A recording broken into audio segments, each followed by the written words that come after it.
G'day guys, Graham here, back for take 2 of the reno that I've got going on here at Parmelia. So today I'm basically just sharing you an update and just showing you that basically the demo's been done. So everything that you saw in the last video, all the mess and everything inside has been completely stripped. So today's just a bit of an update, and after today, going forward over the next 4 weeks until this house is on the market, I will show you the progress of the renovation. Anyway, we'll start with the front. As you can see, it's a little bit, there's a little bit less going on, a little bit less, shit, I suppose. But basically, I'll give you a bit of a rundown as to what we've done. We've got our second skip bin here, so we've already filled one skip bin and it's totally gone. So we have nearly filled our second skip bin. Typically speaking, for a reno like this, I normally use about 4 skip bins. So 4 10-cube skip bins. Gardener's going to come and have a look at it tomorrow. He hasn't had a look yet. But what I'm going to try and do with this one is I'm actually going to try and save the grass here. So if you have a look at the grass, in parts it looks pretty good, but unfortunately parts like this, it doesn't look that great. So I'm going to try and get some winter grass and see if we can make it come back and just try and save the overall grass. Look, like I said, the person that's going to buy this is likely going to be an investor, and they're not overly worried about new grass and retic and that sort of stuff. So that's why I'm just going to try and save and rectify what I've got. The back lawn is actually in really good nick, but obviously the garden beds and everything like that will obviously tidy up. Having a look at the front of the house, I'm going to paint the front of the house. I'm not going to worry about rendering it this time. A lot of the times I do render, but I'm just going to paint the front, paint the bricks, paint the roof, and just, basically give it all nice neutral colours. What we'll do is we'll come back around the side afterwards, but we'll go and have a look at the inside now. Alright, here we are inside. It's nice and echoey now because everything is gone. But as you can see, this is pretty much what the house looks like inside. We're back to bare bones. We've got a concrete floor. Basically everything's gone. Last time when you saw this, you would have seen it was full of junk everywhere. But that's all gone now. The only demo that hasn't really happened yet is really, the electrician's done a disconnect, but things like lights and stuff like that, my handyman does all of my demo, but obviously because he's not an electrical contractor, he can't, obviously rip out lights and stuff like that. So on Friday, tomorrow, my Sparky will be here to start doing lights and all that sort of stuff. Anyway, not much to see in here, but you can obviously get a good gist. Look at the walls at the moment, look how terrible it looks. Paint makes a massive difference. So paint alone and new hybrid floors throughout will make an absolute, incredible difference in a room like this. All right, let's go and have a look at the master bedroom and bed 2. So you probably remember that in the first video, this was completely closed. So it was closed off, and this wall here was completely open. So the previous owner had obviously opened that up to obviously use this as like a retreat for his master bedroom. But what I've done is convert it back to the 4th bedroom that it initially was in the plan. So when this house was built, what you're seeing now is what it would have been. It was a 4-bedroom house, but he had obviously opened it up. So I've just obviously added the 4th bedroom back because that's going to be better for resale. A 4x2 is going to achieve a better price than a 3x2 with a retreat. So anyway, so that's it pretty much. I've had a jip rocker in here. He's obviously put this stud wall in, okay, and then he has opened up, opened up the doorway again so that way it can be a 4th bedroom. So that is it. Now you can see obviously there's some lino on the floor here. This is only 1 mil thick, but it's direct stick, and it's going to be a pain in the butt to get the glue and all that off. The hybrid floor can just go straight over the top of it. So the hybrid floor I will have throughout the whole house, except for excluding the wet areas. So the hybrid floor will go straight over the top of what you're seeing here. Alrighty, let's go and have a look in the master. Again, look at these green walls. Once it's all painted Lexicon, it's going to look nice and crisp, all nice and fresh, and the rest of it. Again, the floors, we opted just to leave them rather than having to deal with getting the glue and all that off. Just going to hybrid straight over the top. It's 1 mil, we won't even notice it.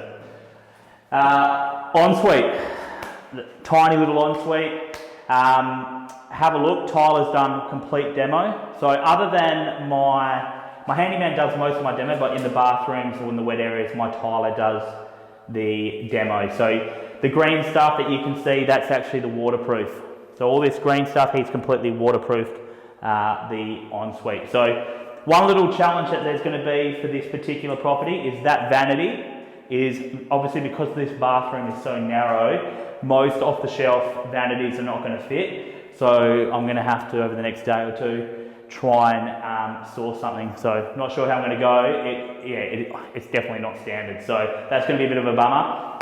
Also, in here, normally I put in a glass shower screen, but because of the size of it, it's going to be difficult to get in with a shower door. So I'm just going to opt for a shower curtain in there as well. Okay, obviously down this end is the toilet just down there. So anyway, perfect. All right, moving on. So all these green walls, like I said, will be all painted Lexicon, all nice and crisp. Here's bed 3, again, it's just obviously nice and empty now. All the clutter and that you saw in the first video is all gone. And then we come through to our kitchen and dining area. So obviously, when you saw here last time, you saw there was kitchen cabinets both sides, and I mentioned it was obviously very, very pokey. And basically what we're doing with the new kitchen is, because of how narrow it was, we're just going to have an L shape. Now, yes, it's going to be a very small kitchen, but we're going to work with what we've got. We've got no other choice. So basically we'll have cooktop and sink here, and then in this corner here we'll have fridge recess and the pantry in that side there as well. Cool. So yeah, that is all we've got to see here. Like I said, all these lights and stuff like that, Friday the Sparky will be here to do demo for the lights and start putting up the new lights.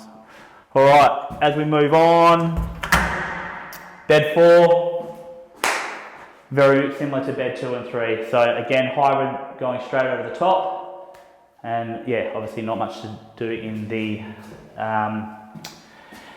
bedrooms. All right, so this is, I don't normally I just completely gut everything and go again, but I've decided on this particular job that I am going to keep what we've got in this bathroom. So you can see he already attempted to tile with the 600 by 300 tiles in here. They haven't been grouted or anything like that. So my tiler is just going to finish the job that he started, and we're going to grout everything. So might be a little bit of a challenge, obviously, matching the white tiles with this one, even though everyone, you think that they'll match easily. Quite often they don't. So that's going to be a little bit of a challenge. But rather than completely demoing it, I'm just going to run with what we've got and finish the job. Likewise, obviously, I'm keeping the bathtub, but we're just going to use new fittings, so new tapware and shower head and all that sort of stuff. So all the tapware, everything like that will be all brand new.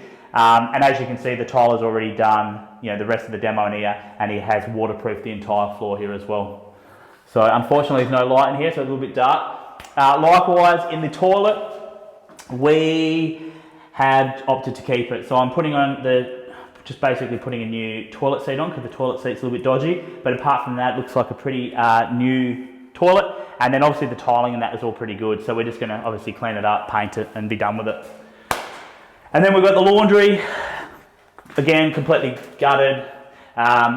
With these sorts of renos, because I'm not dealing with owner-occupiers typically, because it is the lower end of the market, I typically just put in a trough in here. So look, when I started flipping houses, I was very much about, making it as big and best as I could, but you sort of learn after time where to spend money and where not to. So over time, knowing the market, being an area expert in this, Rockingham and Kwinana market, and to be honest, most of the lower end of Perth, I know where I can save money and where I need to spend money. And things like laundry, cabinets, and cabinetry and all that sort of stuff, it's just not required in this market. If it was a slower market and a more of an owner-occupier type market, then people might pay for that sort of stuff. But in this sense, I know that I can get away with just a laundry trough and tiling and paint.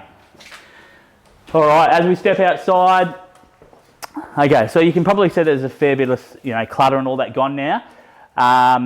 What I will say though is what we've started doing now is sort of demoing and opening up this patio again.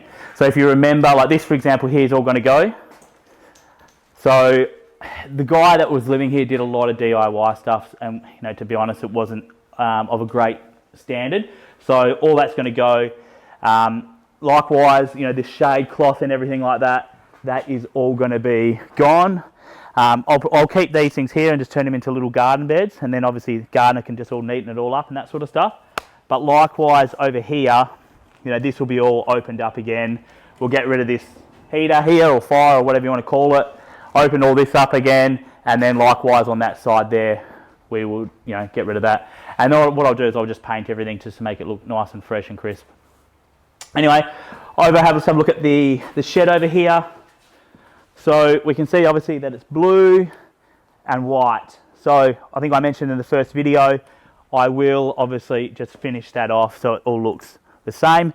One good thing about this back lawn, the back lawn's in really good nick. So if you have a look at the grass, there's really not much to do. Presents pretty well, so we just got to tidy a little bit up. In the shed, all right. So this is a bit of a tradie's dream. I think I mentioned in the first video that a shed like this is really desired in this area. There's a lot of tradies in this sort of area. So whether it's a renter or an owner-occupier who lives in it, they're going to love this shed. This shed could actually be, or it could definitely attract owner-occupiers purely for this shed. So tradies will love something like this. So this is a big plus for this property, is having this shed, because obviously it's quite large, and it comes at a cost to have something like this. So this is it as a blank canvas. Obviously, all we've got to do, he's taken all of his stuff. All we've got to do is, obviously clean it all up. Cool. All right, let's go back outside. Something I didn't show you in the first video was the chicken pen. So completely forgot to show you. When we actually took over the property after settlement, the chickens were still here. So, but he has come back and got them now. So if we go down and have a look in the chicken pen, we can see that, yeah, he was all about his eggs and his chickens. He actually had a farm dog here that used to round up the chickens, which was quite funny. The first few times when I came and met him and had a look at the property, he showed me his dog rounding up the chickens. So anyway, there's a little fun fact for you. All right, coming back through. Alrighty, so we'll just head back down here. So essentially, one issue I do have, which I didn't, I kind of noticed at the start, but now that all the junk's gone, this fence is a little bit on a slant. So whether, sort of tossing up whether I need to change the fence or not, or just on that side, probably won't, but that's just something that I've got to consider. This here, I will probably just clean that up. And then likewise, all down here, Gardner will just clean it all up. And then lastly, just in the carport, this sort of work here in the carport obviously just needs to be removed. And over here, I will probably just put up a colour bond just to enclose this. We've got a shed already, a gate already. So the gate, I'll just sort of paint and tidy it all up. But this here looks pretty dodgy. I'll get rid of that, and we'll just put some colour bond up there and then just clean it all up.